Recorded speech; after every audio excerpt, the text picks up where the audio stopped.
Hello guys, দেখুন আমরা ঘুরতে এসেছি কোথায়। এটা হলো একটা বাঁধ, এটা অনেক উঁচু।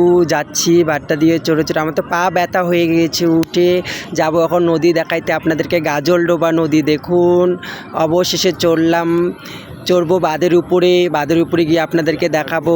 এই যে এখনই চড়লাম, দেখুন বাঁধের উপরে নদী, এদিকে চর পড়ে গেছে, ওইদিকে জল প্রচুর স্রোত, প্রচুর পরিমাণে স্রোত। এই নদীটার নাম হলো গাজলডোবা, আপনারা দেখুন।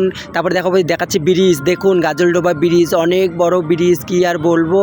এই ব্রিজের আবার জল সবগুলো ছেড়ে দেয়নি, ওপারে ওইদিকে আবার অনেক জল, এইদিকে আবার 2-3টা ট্যাঙ্ক খালি খুলে দিয়েছে। দেখুন কি আর বলবো, এত প্রচুর পরিমাণে এত ভালো লেগেছে আমার এসে না, জায়গাটা দেখে খুব ভালো লেগেছে।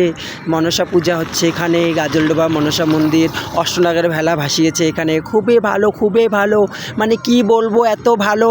এই যে একটা কাকুটা এখানে ভিডিও করছে, আমি গেলাম তো লজ্জা পেয়ে গেছে, আমাকে দেখে মুসকে হাসতেও চায়, নাও হাসে। দেখুন হ্যাঁ, এখন কিছু করবে। দেখুন গাইস দেখাচ্ছি, নদী দেখুন গাইজ, ও যে টাওয়ার দেখা যাচ্ছে দুটো বড়। হ্যালো, খুব স্রোত, এত স্রোত কি বলি আর, প্রচুর পরিমাণে স্রোত। দেখুন আমার তো খুবই ভালো লেগেছে, আপনাদের কেমন লাগলো?